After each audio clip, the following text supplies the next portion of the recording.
I'm Nupur Chawla, teaching English literature at Maitri College, Delhi University. Today's lecture is part of the ongoing series on the short story, where we are going to look at the form of the short story, discuss different short stories from various points in time, and understand that what is the uniqueness of how each author, or the way in which each author dealt with this form. So today's lecture is titled Leo Tolstoy, How Much Land Does a Man Need?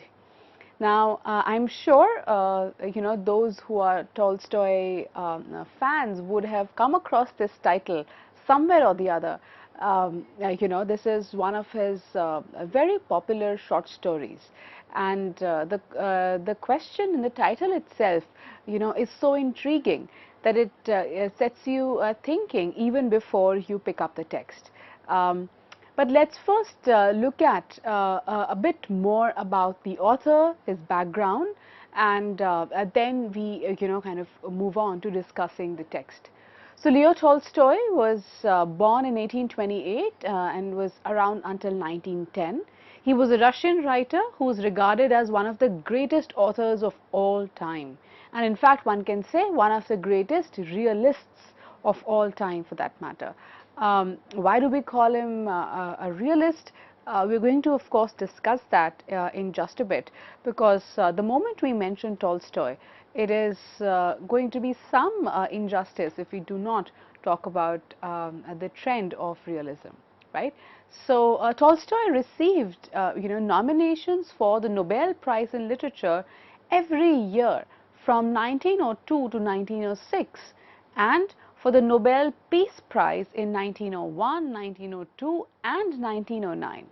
So I hope that you notice over here that we are talking about nominations, right? So he was nominated in these consecutive years for the Nobel Prize in Literature, and for the 3 years in for a Nobel for the Nobel Peace Prize, but he never got one.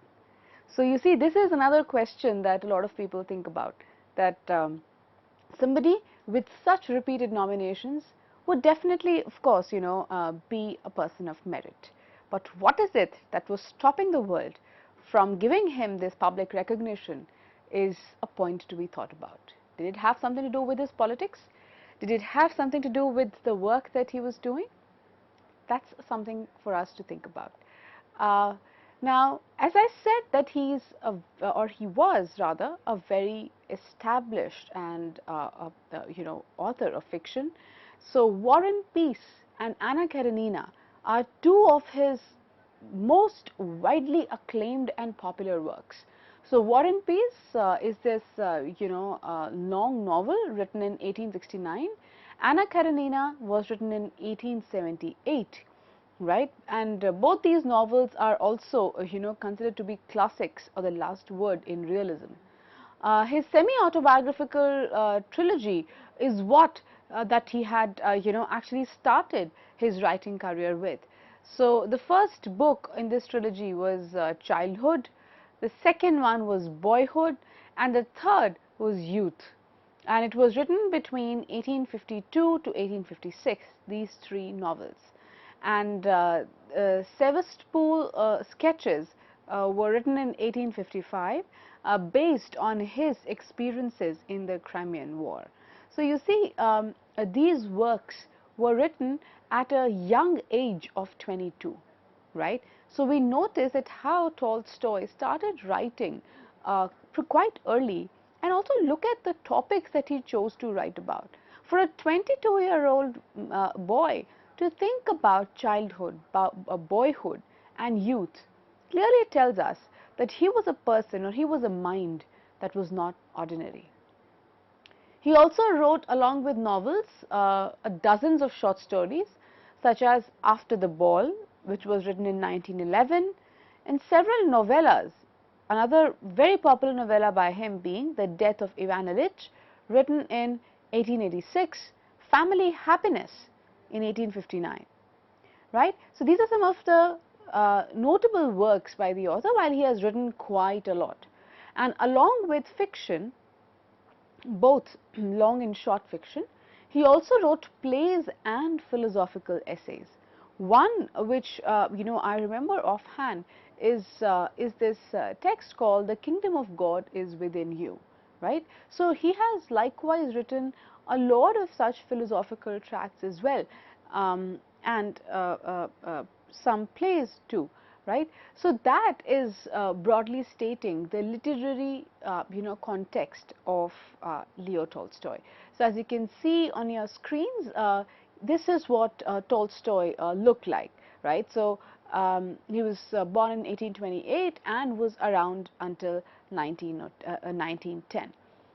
Now, if we talk about the literary trend, which he's associated with, it's as I said in the beginning of the lecture, that any discussion of Tolstoy would be incomplete without our discussion of European realism, right? Now, what exactly is European realism?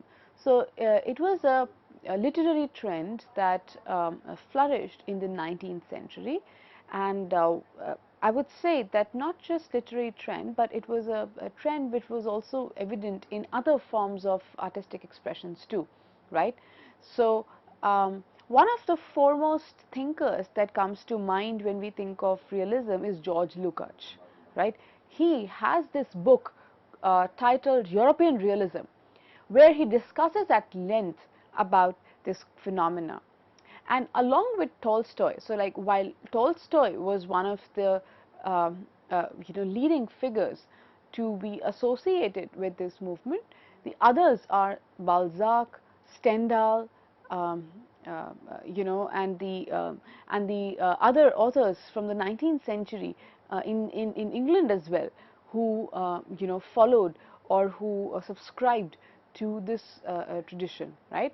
So it was one of the respected traditions in literature and of course other art forms as well. So now that we have seen that it's that it is associated with 19th century, let's really understand what exactly realism is. So in order to understand this, I will be referring to some points made by George Lukács in his book European Realism.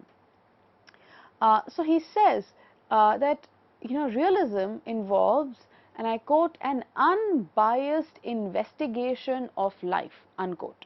So this is the foremost short phrase that one comes up with, or that one comes upon once we study this book. It's an unbiased investigation of life. What do we mean by unbiased? It means that any representation, and you see, look at the word that Lukács does not say it is merely a representation, it's an investigation. So two words quite important, unbiased and investigation. So when we look at the word investigation, it tells us about the purpose of a work of realism. What is that? To understand life, to investigate life, right? To explore its different aspects, to go into the detail of different maybe trends which are active at the given point of time. So it's an investigation. The author does not have answers already. The author is exploring reality as and when he or she is choosing to represent it in the fictional mode. So that's why, because the author is also kind of exploring, Lukács calls it an unbiased investigation. So the author would not most obviously take sides. The potentialities and the pitfalls, both of the current reality, can be found in a text of realism, right? So that's something that we need to keep in mind as one of the foremost ideas about this trend. Next, you see, Lukács describes the essential feature of realism as representing, and I quote, an organic, indissoluble connection between man as a private individual and man as a social being, unquote. So what is an essential feature? That realism will represent an organic connection between man as a private individual and man as a social being, which means what? So you see, two things are very important. In fact, the first four more important word that comes to mind is the word organic. It's an organic connection. What does he mean by organic? Organic is something which is natural, not artificial. So a natural connection which exists between an individual and the social context in which he or she appears. That is at the heart of the understanding of realism. First thing, this connection between the individual and the social, where the individual is seen to be a result of the social, where the individual is also seen as having a potential to intervene in that social, right? That's the first point. The second point also is that a text of realism explores that individual separately, and also explores the social aspect of that person as well. So the individual and the social, even as they are interconnected, at the same time they are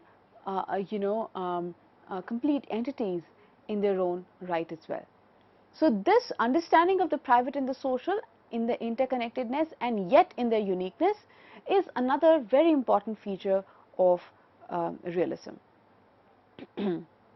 Third, in fact, this is a quote which is quite, which is connected to what we just now said. And let's look at what Lukács says over here. He says, and I quote, "For the inner life of man, its essential traits and essential conflicts can be truly portrayed only in organic connection with social and historical forces," unquote. So what is Lukács saying here? That the inner life of man, the traits that a person has, the conflicts, the questions that a person confronts daily, they can be really portrayed in a natural connection with the social and historical factors that are alive at the time when that person exists. And this is exactly applicable to the story which we are going to discuss today, that is, how much land does a man need? We will see there that how the peasant, who is the central character in the story, has his own struggles, has his own follies, but then they are not individual only. They are very well a reflection of the social and historical factors surrounding the peasant. So it's not the individual who's supposed to be kind of blamed, or it's not at his door that the blame or accountability needs to be laid, but instead where it is to be laid in society, history, and all the factors which enliven these two, right? Another point that we make about realism is the idea of the type. Lukács says, and I quote, "The central category and criterion of realist literature is the type, a particular synthesis which binds together the general and the particular, both in character and situations," unquote. So, having established this foremost point about the organic link between the individual and the social, or the individual and the historical, the second important point is the idea of type. Lukács says, in a text of realism or in realist literature, it deals with types, which means what? That you see, every character belongs to a type, or every situation belongs to a type. And what is type? Whereby the general and the particular tendencies, they come together and they form this one standard, and each situation or character can be seen then to be part of a certain type. So therefore he says that characters are typical characters in realism, that you can see that how there is a coming together of the general characteristics which might be common to others and the particular ones which are unique to that individual. So when both of them coalesce, they form the type. Okay?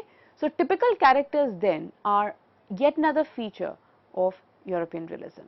So of course we do not have as much time and space to go into this detail, to go into this trend as much, but it's enough for us to look at these two seminal points about realism. Okay? Now having established this, we say that Tolstoy was a practitioner of realism. And now when we discuss this short story, we will understand how exactly does that pan out. So the short story in discussion today is called How Much Land Does a Man Need? It's a short story which was written in 1886 and it's a much acclaimed work by Tolstoy, right? It's about a Russian peasant Pahom and his desire for a large tract of land. His insatiable thirst for it is at the center of the story. Now the moment we think about a peasant, now you see that this must be known that Tolstoy, being a realist, was very good at representing social classes.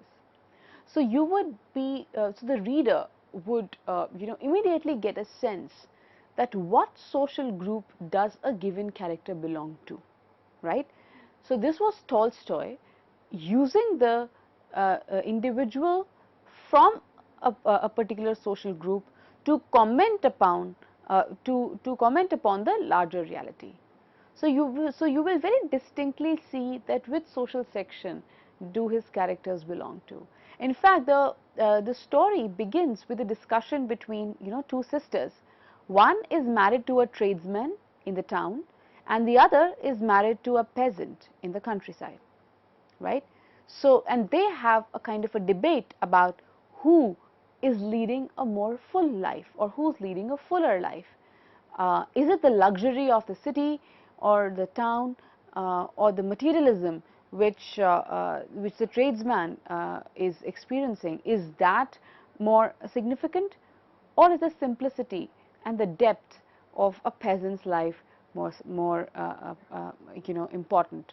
So right at the outset we notice this clash between the two social groups, and this is exactly what Tolstoy, the realist, does, right? He is bringing to us a perspective about these social groups in Russia and telling us that how these two social groups are perhaps at loggerheads. They have a different logic operating and defining their lives, and we need to understand the logic of each, that of the peasant and the tradesman, instead of judging them from the word go. So there is no judgment in realist literature, but only there is understanding, right?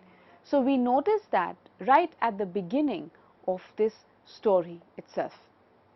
Now you see, when we look at the story further, one can talk about four different ideas which become evident. First, there is a social comment which Tolstoy presents through the story. Second, there is of course a philosophical question as well, which, as I pointed out, is very much also evident in the title of the show, of the story as well. Third is the humanist portrayal, and fourth is the realist depiction.